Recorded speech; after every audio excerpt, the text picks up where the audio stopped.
Mike, in approximately 48 hours, we may have some kind of clarity as to whether the Jaguars have in fact zeroed in on Georgia's Trayvon Walker, who is now the betting favorite to go first overall in the 2022 NFL draft. Supposedly they were, discussing 4 players. For the longest time, we thought Aiden Hutchinson would go number 1. But the Jaguars, keeping the intrigue alive, and the buzz is that they're going to go Trayvon Walker. They're going to go with the workout more than the production. And with that, given how the AFC South is ruling the top of this draft, you got Jacksonville number 1, you got Houston at 3 and 13 in the first round. Who better to educate us than Mike Patton, the host of Touring the AFC South? Mike, it's good to have you, man. You got the name, you fit right in. Welcome to Brother from Another. Glad to welcome you into the brotherhood, into the family. So let's start with Jacksonville, man. What do you know about which way they're leaning, and which way, in your opinion, your expert opinion, should the Jaguars be leaning with the number 1 overall pick? Honestly, the buzz about Trayvon Walker is definitely picking up. Definitely need a guy there to be the man inside in their defense. Of course, the trenches are not necessarily their strong suit. But I honestly think they end up going with Aiden Hutchinson, to be honest. Even though we're talking about Trayvon Walker, we're pumping him up, we're saying, hey, he might be the guy. I honestly still think they go with Aiden Hutchinson because, honestly, right now, I don't think they know where they want to go. But I think they're going to go with the guy that they know over the guy that they don't know if he's going to be the guy. But see, go to safe route. You know what? Yeah. Right. Fellas, old Jacksonville thinking would be, well, Walker played at Georgia, and it's right down the road, and we're in SEC country anyway. So, why not just bring in a guy our fan base can identify with? I hope they're not thinking that way anymore, but I just want to get your take on it, Mike, because I got really excited looking at Jacksonville's free agent spending. Like, oh, Jacksonville, there they are. They're back in there. They're doing some pretty good things. How would you assess their the free agent aspect of their offseason? Wow, it was definitely a blitz, I will say that. But as far as their all season, I mean, honestly, I was surprised they gave money to 3 wide receivers. I mean, that was pretty shocking in its own right. Christian Kirk, you got Zay Jones, and then you had 2 wide receivers, I should say. But just with their team, I'm not shocked that they went on that spending spree because Doug Peterson's brought there to win, not there to hold a seat. And maybe they're trying to show something different. The one thing I will say about their free agency that did kind of irk me a little bit, the Christian Kirk signing. No one really thought that was going to be that amount of money that he was going to sign for. And that kind of reset the wide receiver market, of course, obviously, with all the different signings that have happened over time since he got that contract. The signing of the middle linebacker from Atlanta was huge for them. They got pieces they needed. They got a cornerback, Super Bowl champion from the Los Angeles Rams as well. I mean, they got pieces they needed. It's going to be interesting to see if they can continue to build on that. And the trenches, that's where they disappointed me, I would say, a little bit more, is the trenches. I thought they would go heavy there in the offseason. They got a couple guys, but they needed it on both sides, not necessarily just one.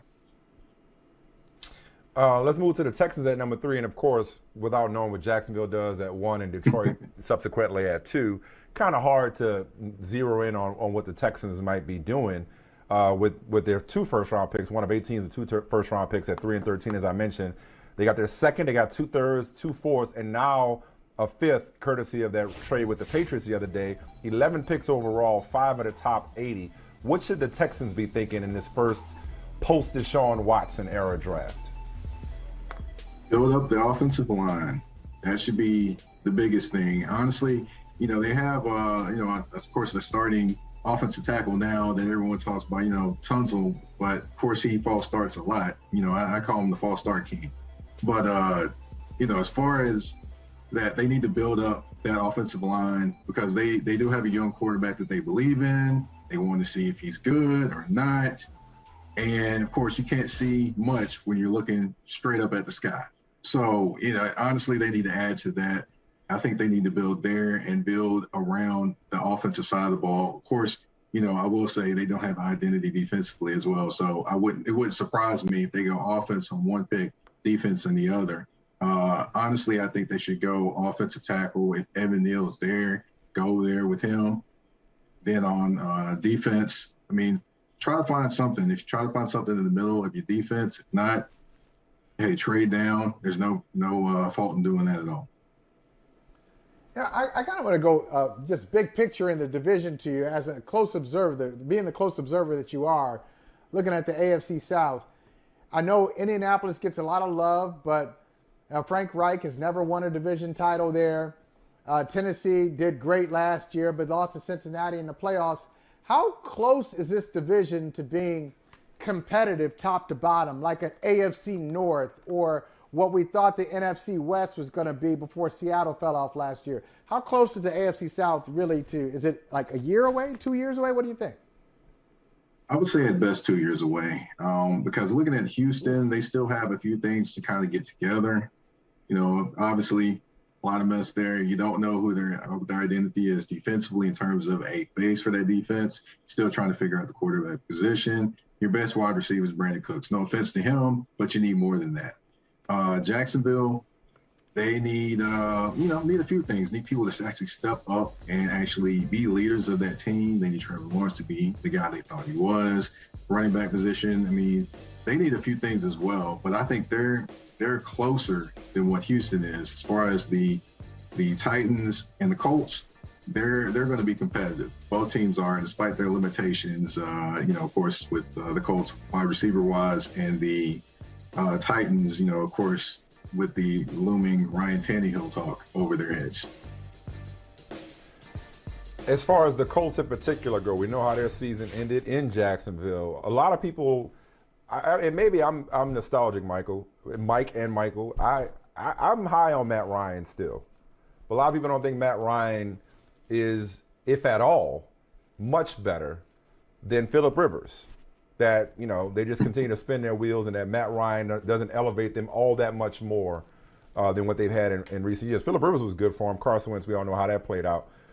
Do you think that the Colts, should we have them in that bona fide playoff contender, not just to make the playoffs, but to make noise once they get there conversation, the way we have, the AFC West teams and the Baltimores of the world and the Cincinnatis and the Buffaloes? Does Indianapolis, with the rest of their roster and now adding Matt Ryan, do they belong in the serious contender conversation as far as you're concerned, Mike? I would say not necessarily just yet. I have to see what they do in the draft because defensively they're pretty solid when it comes to the front four. The secondary, I believe they can work that out. You got Gus Bradley coming in to be the defensive coordinator from Las Vegas. He brought one of his defensive backs, also a defensive lineman.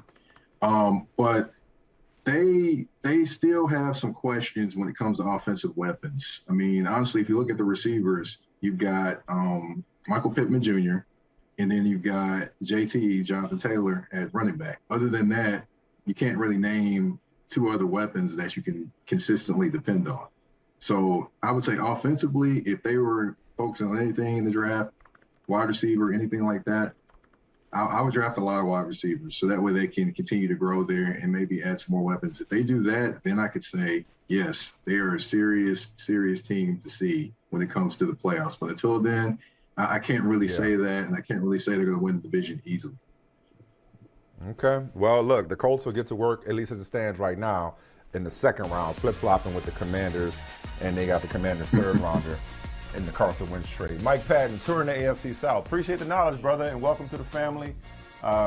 Keep up the great work, man. You got a lot of people supporting you and pulling for you, man. Thank you so much. Thank you for having me on. All right, brother. Thanks, Mike. Be good. Hey, thanks for watching Brother from Another on YouTube. Make sure you hit subscribe before you leave, and be sure to watch us 3 to 5 p.m. Eastern Time on Peacock. Appreciate you.